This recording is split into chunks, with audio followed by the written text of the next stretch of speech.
Let me tell you why it's fair to be suspicious, and maybe not of Calvinists, but of Calvinist pastors, because if you're in the Southern Baptist Convention, there's a group called the Founders, and they had a whole thing dedicated to how to implement Calvinism in churches that were not Reformed Baptist churches, and it was kind of, I mean, that's not what they call it, but we call it stealth Calvinism. And there was story after story after story of churches being divided where pastors would come in not claiming their Calvinism or even denying that they're Calvinism because they don't like labels or whatever. And within a year, the church is split or shrank or all kinds of things that have happened that Calvinism has done that because people were not upfront. And you can search the internet and you will find hundreds of churches that have dealt with this issue. So if people are suspicious, it's because I think it's a local church issue has made them suspicious, at least within certain Baptist and probably non-denominational churches where Calvinism caused a real problem in the congregation. Right.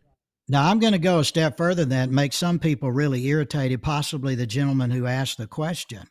Oh, don't worry.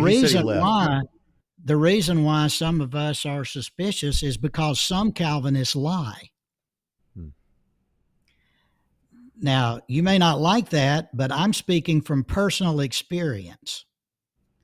I deal with the churches of the Southern Baptist Convention, and I have had many pastor search committees tell me their story. Number two, I was dean of the School of Theology and then dean of the School of Preaching at Southwestern Baptist Theological Seminary for 18 years.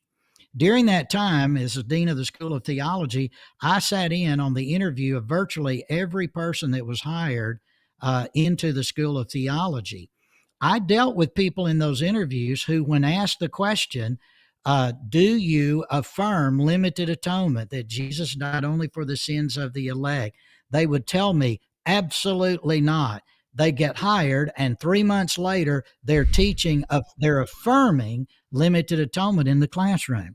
Now, to my Calvinist friend who just asked that question, let me tell you what that is. That is called prevarication. That is called lying. Now, I dealt with that more than once as a dean.